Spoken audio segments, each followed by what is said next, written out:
মহান বিজয় দিবস 2024 উপলক্ষে লক্ষ্মীপুর জেলার রামগঞ্জ উপজেলার ৮ নং করপাড়া ইউনিয়নের ভাটিয়ালপুর জাতীয়তাবাদী দল বিএনপির অঙ্গ সংগঠনের আলোচনা সভা অনুষ্ঠিত হয়। উক্ত আলোচনা সভায় প্রধান অতিথি হিসেবে উপস্থিত ছিলেন ভিপি আব্দুর রহিম। বিশেষ অতিথি হিসেবে উপস্থিত ছিলেন ৮ নং করপাড়া ইউনিয়ন বিএনপির সিনিয়র সহ সভাপতি শেখ আহসান হাবিব সপ্ত। পৃথিবীর ইতিহাসে কোনো নজির নাই। সেই জন্য বলতেছি,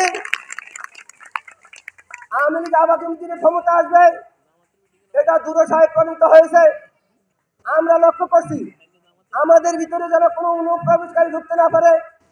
আমাদের জামাতের ভাইরা এবং আমরা লক্ষ্য করছি বিভিন্ন জায়গাতে তারাও গণতন্ত্রের আন্দোলনে তাদের অনেক ত্যাগ আছে, অনেক শিকার হয়েছে। কেন্দ্রীয় স্বেচ্ছাসেবক দলের সাবেক সহ সাধারণ সম্পাদক সেকান্তর ব্যাপারী।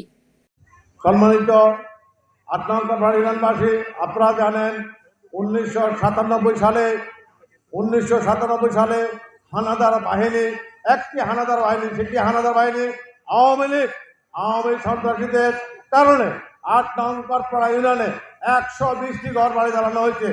কিন্তু তারা যতবারে ক্ষমতা আসে মানুষের প্রতি জুলুম অত্যাচার ছাড়া তাদের আর কোনো কাজ আমরা কখনো দেখছি বা আপনারা দেখছেন আমার মনে হয় না। যারা অন্তত বিশেষ করে 40-এর উপরে বয়স বা 40-এর বয়স তারা কেউ দেখে নাই। আব্দুল হোসেন চৌধুরী, আনোয়ার হোসেন,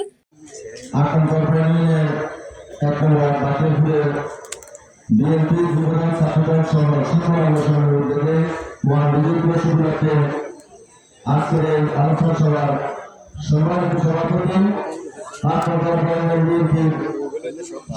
সভাপতি জনাব হাজী আব্দুল সামাদ, বিএনপির সাবেক সাধারণ সম্পাদক মোহাম্মদ শাহজাহান সহ সাধারণ সম্পাদক নেসার আহমেদ।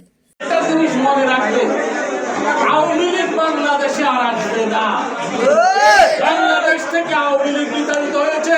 বাংলাদেশে আর কখনো আওয়ামী লীগ রাজনৈতিকভাবে সংগঠিত হতে পারবে না। মোহাম্মদ মহসিন, ৮ নং করপাড়া ইউনিয়ন যুবদলের যুগ্ম আহ্বায়ক ইয়াসিন, আরাফাত রুবেল, মোহাম্মদ মানিক হোসেন, ১ নং ওয়ার্ড বিএনপির সাধারণ সম্পাদক বেল্লাল হোসেন, আব্দুর সাত্তার, শাহ আলম, কাজল, নূরনবী, ৮ নং করপাড়া ইউনিয়ন যুবদলের যুগ্ম আহ্বায়ক মাইনুদ্দিন, যুগ্ম আহ্বায়ক মঞ্জুর আলম, শহীদুল ইসলাম, রাসেল চৌধুরী, শেখ ফরিদ, আলমগীর হোসেন সহ অঙ্গ সংগঠনের বিভিন্ন নেতৃবৃন্দ।